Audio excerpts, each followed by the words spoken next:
Okay. The heck? Look, there's barely anything in I'll there. make you some more in a minute.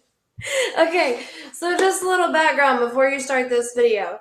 I was singing Twist and Shout to you as I was doing my hair, and YouTube cited me for copyright, which I thought was on the next video, so I say that in the next video for tomorrow. I'm sorry, it's like 1:30 in the morning. I made him stay up with me so I could get these done, and he's complaining because I don't have enough ranch made for chicken nuggets. So anyway, that's why you're going to hear me going on about how I can't sing Twist and Shout because YouTube yelled at me and one more citation and I get kicked out forever or something. I didn't mean to copyright. I was just singing it for a second, but I won't sing anymore. Okay, so anyway, that's what I started this video with. Hi guys. So today we are going to be twisting, not the Twist and Shout. I know that was cheesy. Don't get mad. Yes, I'm still doing my hair. This video was recorded about 1 minute after I finished the last one. So today we are twisting, and we are twisting with one of my favorite songs. We're twisting with Let It Go. If you've never heard this song, I'm going to post the YouTube video below so you can watch it. I'm not going to waste everybody's time in the video. If you know it by heart like I do, although if you do know it by heart, you probably do want to listen to it. But anyway, we are going to... Oh no, don't look, don't look, don't look. Okay, today we're going to be twisting the song Let It Go. Twisting is a way of annotating. So twist stands for tone, word choice, imagery, style, and theme. So we're going to be twisting the lyrics because like I told you before, music is poetry, okay? So we can technically twist this song. I'm going to show you how to twist, and then you are going to twist The Raven by Edgar Allan Poe, which you're also going to watch in the video below, and then you're going to twist it. It is a very long poem, okay? So it's going to take you a minute to read it and to go through and annotate this. It should take you most of the 30 minutes you should have to work today, okay? I'm also going to include a video at the end of this. We'll watch it, The Simpsons reading it to you. So, yes, you heard that right. It was symptoms. That was not the right word. The Simpsons. Okay, so the first T stands for tone. Here's a list of tone words. These are just describing the author's tone, right? The mood is how you feel after reading it, but tone is how the author feels. So we have exhilarated, factual, elated, erudite, gentle. These are obviously going in alphabetical order, right? Indirect, lively, loving, joyful, joyous. You can find much longer lists, and I've actually attached one to your Schoology assignment below that show better ones. But this is just grim, right? It's describing the tone of the author. How is the author making the story? What is the tone of the story created by the author to put you in a certain mood, right? So if he or she has a harsh tone, then the story is probably going to be like attacking you, right? Or it's going to put you in kind of an offensive mood or a bad mood or something, okay? So the W stands for word choice or diction. Remember diction, dictionary, looking up words. Diction means word choice. So in the lyrics of Let It Go, they reference ice, cold, nature, all of that due to the storyline, right? That if you've never seen it, the queen has the magic power to make snow and ice shoot out of her arm like Spider-Man. So, she was, like I said, she was a queen. So it talks about kingdom, queen, I'll rise, the good girl you always have to be.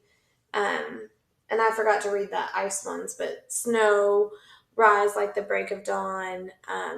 So referencing the time of day, icy blast, wind and sky, cold, right? And then she also has references to being alone and free and even isolated.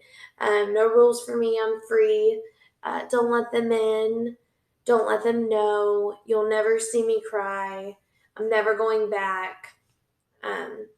Okay, so on word choice, you can do several things with it. You can relate back to tone, the author's tone, and how did they set the tone using the word choice they used, right? And then you can also just talk about, like, there's a particular reason why she references the cold in nature so much, and that's due to the storyline. So that as well.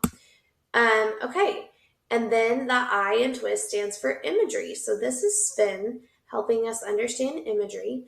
The snow glows white on the mountain tonight. But the snow glows white.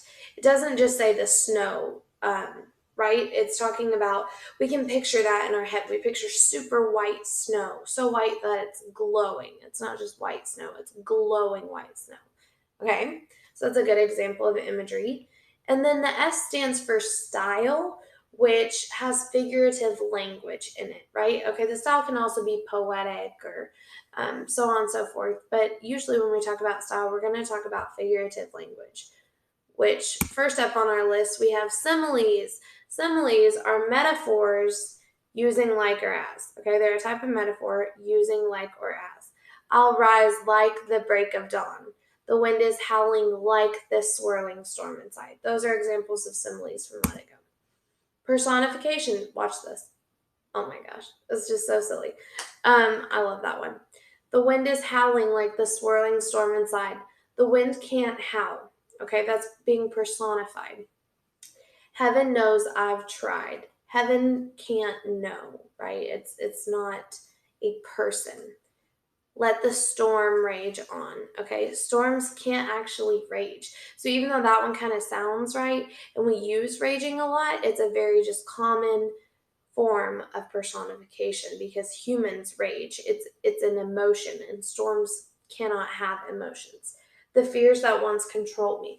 So again, fears are in your mind, and while your mind controls everything, it's not the fear itself you have that controlled. Okay, so we're personifying fears. And as you can see, it really gets a point across. So we use, a lot of times we think personification is just in literature, like giving things human-like characteristics as a definition, giving inanimate objects human-like characteristics, but actually we use them in everyday life too, such as the last two.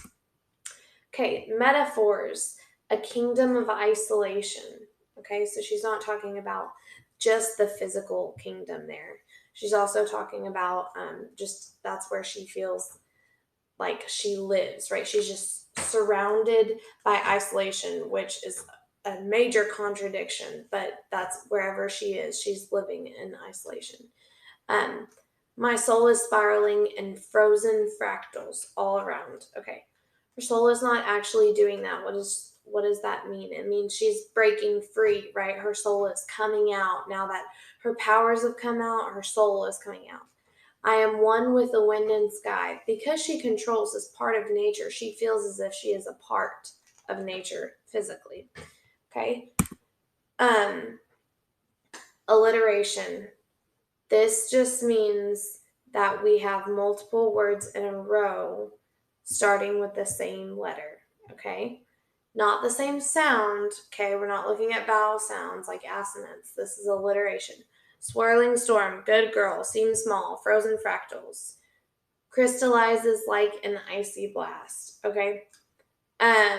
So it's just the repeating of, it doesn't have to be at the beginning, but it's just the repeating of similar vowels and consonants, okay, in the same sentences.